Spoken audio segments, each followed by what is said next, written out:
Esta es una serie de videoconferencias sobre epistemología. Ya más adelante veremos de qué se trata y qué significa la palabra.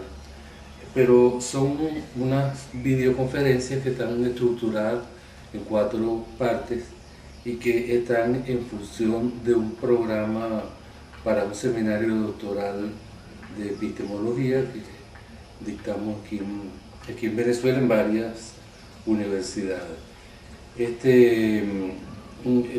Esta primera unidad contiene algunos conceptos introductorios que aparecen ampliados en los materiales que fueron suministrados en DVD. Y lo que se pretende pues, es hacer un repaso breve, sin ninguna pretensión de profundidad, un repaso breve de algunos conceptos que son clave en esta primera unidad. La primera unidad habla sobre la palabra epistemología, es decir, se pretende hacer una especie de introducción a el sentido, las relaciones y las implicaciones que hay en el concepto de epistemología.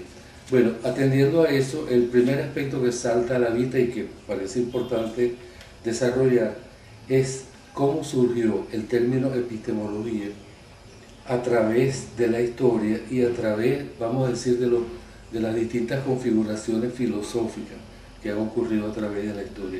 Es como decir, el término epistemología en un marco histórico filosófico. Bueno, en ese sentido, hay que decir que ha habido varias manifestaciones del término. Inicialmente, cuando la época de los antiguos griegos, la epistemología no existía como palabra, como término. Existía lo que en filosofía se llamaba gnoseología y era parte importante de la filosofía. Los filósofos se preguntaban qué era el conocimiento, cómo se producía el conocimiento, cómo se validaba el conocimiento, pero siempre, como les digo, desde un punto de vista filosófico y en un sentido además general. Es decir, no solamente era un conocimiento particular, sino el conocimiento humano en general. Bueno, fueron, digamos, pasando los siglos, muchos filósofos volvieron a insistir en el concepto de estudiar el conocimiento humano, pero hay una época que es una especie de hito en la historia de la epistemología. Esa época tiene lugar en la segunda década del siglo pasado, del siglo XX, es decir, entre 1920 aproximadamente y 1930, con el surgimiento de un grupo de filósofos y de profesores que se llamaron a sí mismos Círculo de Viena, porque surgió en Viena, se reunieron, formaron una especie de grupo de estudio, de círculo de estudio, y aunque la palabra epistemología ya había sido usada, vamos a decir, anecdóticamente, excepcionalmente, no sistemáticamente, por un filósofo años antes, a pesar de eso, son ellos los que instauran el término epistemología para referirse al estudio de un cierto tipo de conocimiento que fuera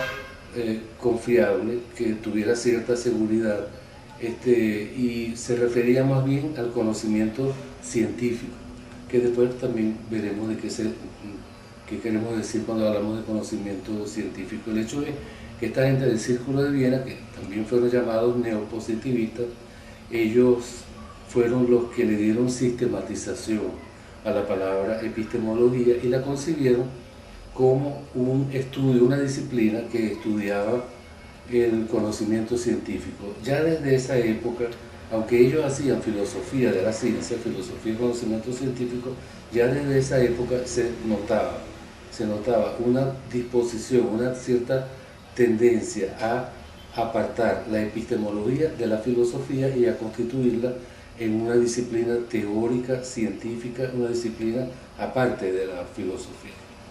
Ok, un segundo aspecto que conviene resaltar aquí son las diferentes acepciones de la expresión epistemología. Esas acepciones varían en función de dos, digamos, dos variables. La primera son las tradiciones socioculturales. Así, por ejemplo, en los países anglosajones, epistemología sigue siendo estudio del conocimiento ordinario. Estudian cosas como la percepción, las asociaciones de ideas, etc. Algo que no se diferencia mucho de la psicología del conocimiento. Luego veremos cómo hay ciertos conflictos entre una visión, vamos a decir, psicologista del conocimiento científico y una visión filosófica de la epistemología, como la que se plantea en estos países anglosajones. En otros contextos socioculturales, epistemología está aplicada o corresponde solo al estudio del conocimiento, de un tipo particular de conocimiento, que es el conocimiento científico nada más, dejando para la psicología el estudio del conocimiento en general, el conocimiento cotidiano.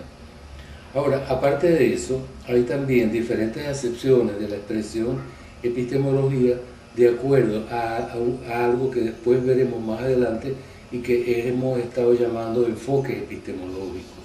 Hay un enfoque epistemológico racionalista que prefiere trabajar con razonamiento y con las capacidades cerebrales. Hay otro enfoque, digamos, epistemológico que prefiere trabajar con los datos de los sentidos y con los procedimientos observacionales. Y finalmente hay un enfoque epistemológico que es el de la vivencia, el de la corazonada, el de las emociones, que prefiere producir conocimiento en términos o valiéndose de la capacidad voluntarista, vivencialista o experiencialista del ser humano. Según sea cualquiera de esos tres enfoques epistemológicos, tenemos acepciones diferentes de la palabra epistemología. Nuestros seminarios de epistemología en nuestras universidades varían según esas tres concepciones o según esas tres perspectivas. Tenemos así entonces, por ejemplo, un significado de la palabra epistemología que corresponde más bien al enfoque empirista, inductivista, y que lo concibe prácticamente como una historia de la filosofía, pero adaptada al conocimiento científico o al conocimiento en general. El tipo de cosas que se estudian allí son, por ejemplo, las discusiones que ha habido entre los grandes epistemólogos, las disputas, por ejemplo, entre Popper y Kuhn, y cómo ha ido evolucionando la formulación de problemas y la formulación de soluciones en el terreno del estudio del conocimiento científico. Esa es una cierta acepción de la palabra epistemología. Hay también otra acepción de la palabra epistemología que más bien es de tipo reflexivo, estudia el conocimiento científico desde el punto de vista de las vivencias internas de los sujetos. Mientras la primera perspectiva es realista u objetivista, esta segunda perspectiva viene siendo idealista o subjetivista más bien. Hay algunos casos en que se exagera y se entiende por epistemología, o a la epistemología se le da un sentido más bien esotérico casi, prácticamente como las ideas que se desarrollan en el campo de la autoayuda, la reflexión, el intercambio de saberes. Ese es el otro sentido que se le da a la palabra epistemología. Y finalmente hay un tercer sentido que corresponde al enfoque racionalista, en la cual entendemos por epistemología un estudio teórico del conocimiento científico. Cuando digo teórico, quiero decir que se entiende la epistemología como una ciencia que se escapa de los límites de la filosofía, que trabaja con evidencias empíricas que están ubicadas en la historia de las investigaciones y en la historia de la ciencia, de tal manera que, según esta última acepción, la epistemología viene a ser un estudio teórico de todos los procesos de investigación que han tenido lugar en la historia, que tienen lugar actualmente y que tendrán lugar en el futuro. O sea, de lo que se trata es de construir modelos teóricos que expliquen cómo se produce el conocimiento científico, en qué consiste ese proceso, cómo se valida y qué estructuras internas tiene. Se trata de construir o diseñar modelos que imiten el funcionamiento interno no observable de los procesos de investigación. En este último sentido, la palabra epistemología, como les digo, se sale del terreno de la filosofía y se ubica más bien en el terreno de las ciencias. Y así como, por ejemplo, el correlato empírico de las teorías biológicas son los seres vivos, así como el correlato empírico de las teorías físicas vienen siendo, por ejemplo, las relaciones de movimiento entre los cuerpos, así también el correlato empírico de las teorías epistemológicas son los procesos de investigación que pueden observarse diariamente o que se pueden observar en el pasado o que se podrán observar en el futuro.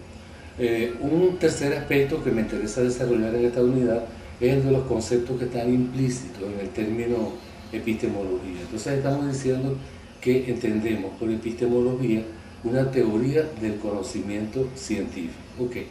Conviene entonces definir, aunque sea provisionalmente, porque esas son expresiones y conceptos que luego veremos con más detalle en parte más avanzadas de esta videoconferencia. En primer lugar, teoría. ¿Qué entendemos por teoría? Provisionalmente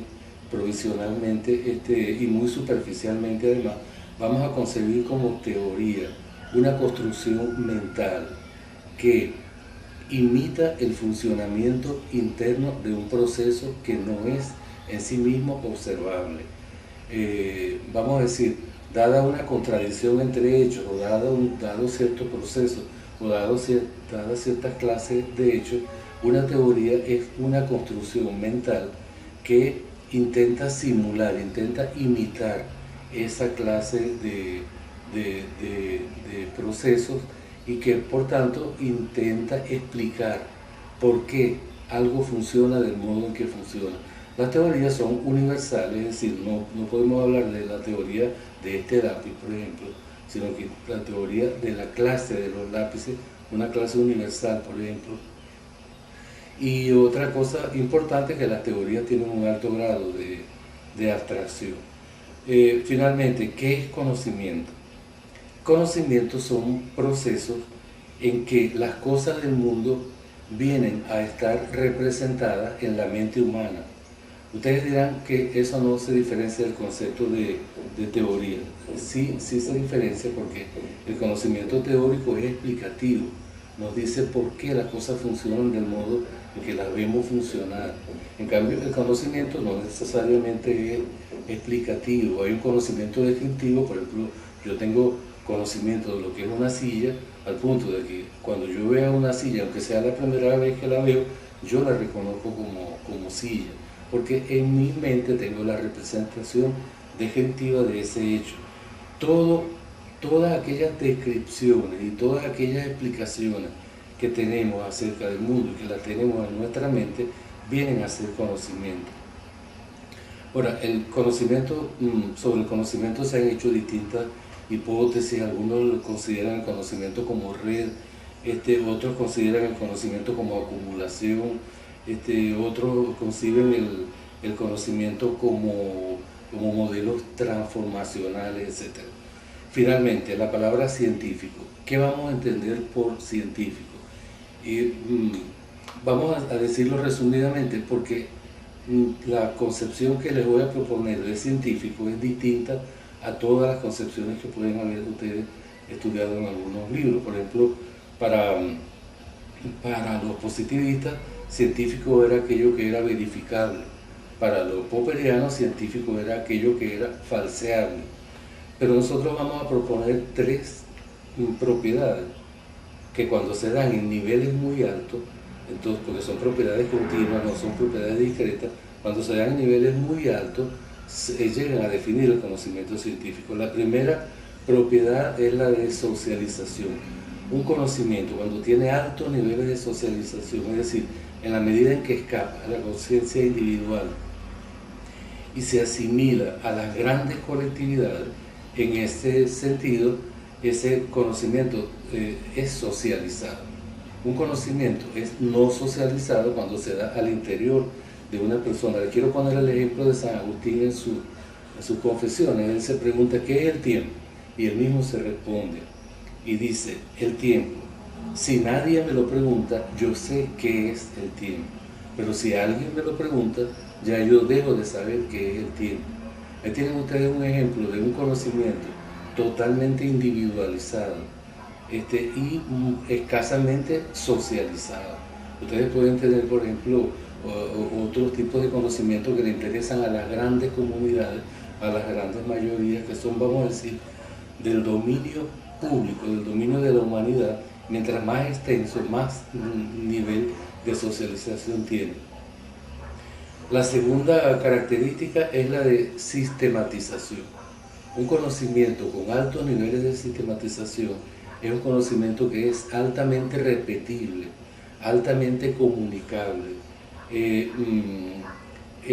tiene cánones, tiene pasos que son claros, de tal manera que un conocimiento altamente sistematizado es un conocimiento que puede ser repetido, mejor dicho, un conocimiento cuya producción puede ser repetida. Es lo contrario de lo que ocurre en el arte. En el arte ustedes le preguntan a Miguel Ángel cómo hizo la Pietà, no sé si él habría tenido alguna respuesta, pero personalmente estoy casi seguro de que todo el proceso de construcción de una obra de arte es sumamente incomunicable y muy poco repetible. El conocimiento sistemático o sistematizado, cuando tiene niveles altos, es casi algorítmico, es decir, sus pasos se pueden segmentar de tal manera que los resultados sean en un alto porcentaje predecibles. Tenemos una tercera variable que define cuando un conocimiento es científico, y es su nivel de fundamentación teórica. Cuando un conocimiento tiene altos niveles de fundamentación teórica, decimos que en esa medida es científico. Ahora, para que sea altamente científico, tiene que tener altos niveles en estas tres propiedades, es decir, debe ser altamente socializado, altamente sistematizado, y debe ser además con una fundamentación teórica alta. Se lo digo porque, por ejemplo, supóngase el caso de un cocinero.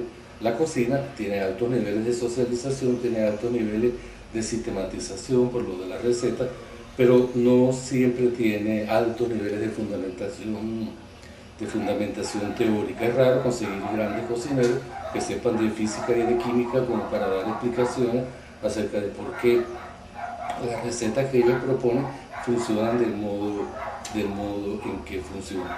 Entonces, cuando hablamos de teoría del conocimiento científico, estamos hablando, en conclusión, de un sistema que imita, de un sistema explicativo que imita los procesos de producción de conocimiento, es decir, de representaciones de sucesos del mundo, y que tiene carácter científico.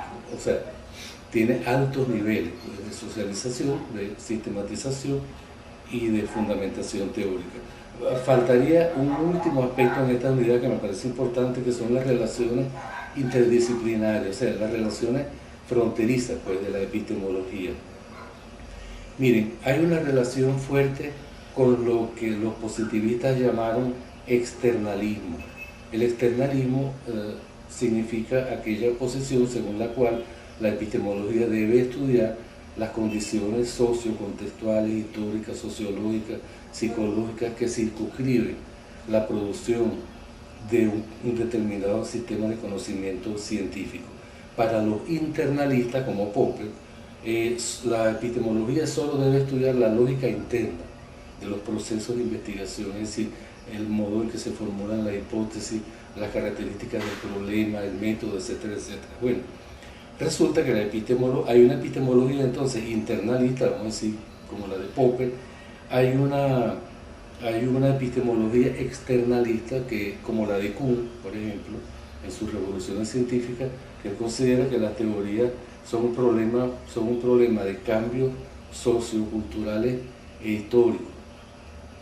Pero por ese lado, la noción de epistemología que estamos trabajando en esta serie de videoconferencias es una visión que involucra tanto los aspectos externalistas como los aspectos internalistas de la producción de conocimiento científico. Es decir, nos va a interesar la sociología del conocimiento, nos va a interesar la psicología del conocimiento y nos va a interesar la lógica de la investigación científica. Otra relación de frontera importante en la que quiero insistir es que esta epistemología, vista así, podría llegar a ser parte de las teorías cognitivas. Es decir, en psicología existen teorías cognitivas y existen estudios acerca de la cognición.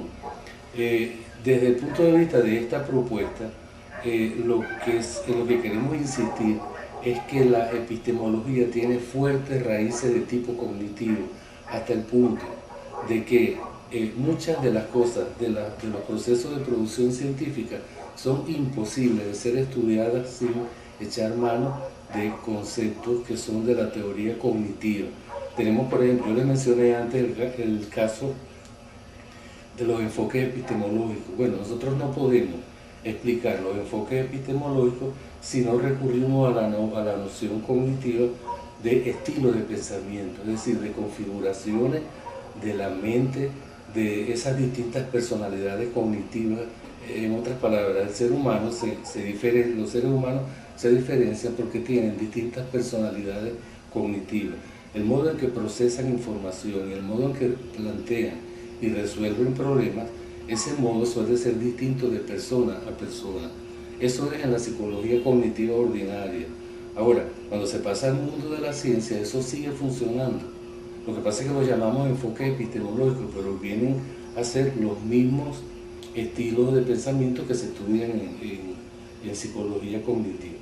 Bueno, por los momentos esos eran los aspectos más importantes de esta primera unidad. En la segunda unidad estudiaremos las variaciones de los procesos de investigación a partir de sus estructuras sincrónicas y diacrónicas.